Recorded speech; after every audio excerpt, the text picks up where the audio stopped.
Hello every one. So 2025 JEE നമ്മൾക്ക് വന്നിരിക്കുന്ന ഒരു ചോദ്യം ഞാൻ നിങ്ങളെ പരിചയപ്പെടുത്താം. 2026 നമ്മൾ അതേ കോൺസെപ്റ്റിൻ്റെ ചോദ്യം എക്സ്പെക്ട് ചെയ്യുന്നുണ്ട്. സോ നിർബന്ധമായിട്ട് നിങ്ങൾ ലോജിക് ഗേറ്റ്സ് എന്നുള്ള ഏരിയ നിർബന്ധമായിട്ട് നോക്കണം. അതിൻ്റെ കൂടെ തന്നെ നിങ്ങൾ ശ്രദ്ധിക്കേണ്ട ഒരു ഏരിയയാണ് സെനർ ഡയോഡ്. സോ സെനർ ഡയോഡിൽ വരുന്ന ഒരു നോർമൽ ചോദ്യങ്ങൾ കണ്ടുപിടിക്കുന്ന ഒരു മോഡൽ ഞാൻ കാണിച്ചു തരാം. ഫോർ എക്സാമ്പിൾ, നമുക്ക് സെനർ ഡയോഡിനോട് ഉണ്ടാകുന്ന വോൾട്ടേജ് എത്രയാണോ അതേ വോൾട്ടേജ് ആയിരിക്കും നമ്മുടെ ലോഡിൻ്റെ അടുത്ത് ഉണ്ടാകുന്ന വോൾട്ടേജ്. ഫോർ എക്സാമ്പിൾ, ഇവിടെ സെനർ ഡയോഡ് വോൾട്ടേജ് 10 വോൾട്ട് ആണെങ്കിൽ ലോഡിൽ ഉണ്ടാകുന്ന വോൾട്ടേജ് എന്തായിരിക്കും? 10 വോൾട്ട് ആയിരിക്കും. അപ്പോൾ നോർമലി എന്താ ചോദിക്കാറിയോ?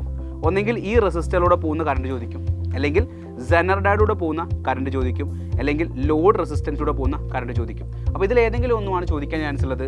നമുക്ക് ചോദ്യം എന്ത് തന്നിട്ടുണ്ടാവും? അതിനോട് കണക്ട് ചെയ്തിരിക്കുന്ന വോൾട്ടേജ് തന്നിട്ടുണ്ടാവും. സോ ഇങ്ങനെ ഒരു കണക്ഷൻ ആയിരിക്കും നമുക്ക് വരാൻ ചാൻസ് ഉള്ളത്. സോ 2025 വന്ന ചോദ്യം നോക്കിയാലോ? യെസ്, ചോദ്യം ഇതാണ്. In the following circuit the reading of ammeter will be Zener diode voltage 4 volt ആണ്. ഇവിടെ അമ്മീറ്റർ കണക്ട് ചെയ്തിരിക്കുന്നത് എവിടെയാണ്? നമ്മുടെ സെനർ ഡയോഡിനോട് പാരലി കണക്ട് ചെയ്തിരിക്കുന്ന റെസിസ്റ്റൻസിൻ്റെ അക്രോസ് അല്ലേ നമ്മൾ അമ്മീറ്റർ കണക്ട് ചെയ്തിരിക്കുന്നത്. ദാറ്റ് മീൻസ് ഈ അമ്മീറ്ററിലൂടെ പോകുന്ന കറണ്ടാണ് ചോദിച്ചിരിക്കുന്നത്, അല്ലെങ്കിൽ ഈ 400 ഓമിലൂടെ പോകുന്ന കറണ്ടാണ് കണ്ടുപിടിക്കേണ്ടത്. അപ്പോൾ നിങ്ങൾ ആലോചിച്ചാൽ മതി, സെനർ ഡയോഡിനോട് പാരലായിട്ട് കണക്ട് ചെയ്തിരിക്കുന്ന റെസിസ്റ്റൻസിൻ്റെ വാല്യൂ 400 ഓമാണ്. സെനർ ഡയോഡ് വോൾട്ടേജ് എന്ന് പറയുന്നത് 4 വോൾട്ടാണ്. ദാറ്റ് മീൻസ് ഇവിടെ ഉണ്ടാകുന്ന വോൾട്ടേജ് 4 ആണ്.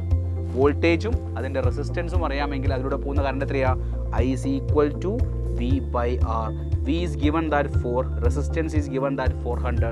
So that will give 1 divided by 100 ampere എന്ന് വരും. സോ നമ്മൾ അതിനെ മില്ലി ആംപിയറിലേക്ക് മാറ്റുന്ന സമയത്ത് 10 into 10 raised to -3 ampere or 10 milli ampere എന്ന രീതിയിലേക്ക് നമുക്ക് എത്തിക്കാൻ വേണ്ടി പറ്റുമെന്നുള്ള കാര്യം മനസ്സിലാക്കി വെക്കുക.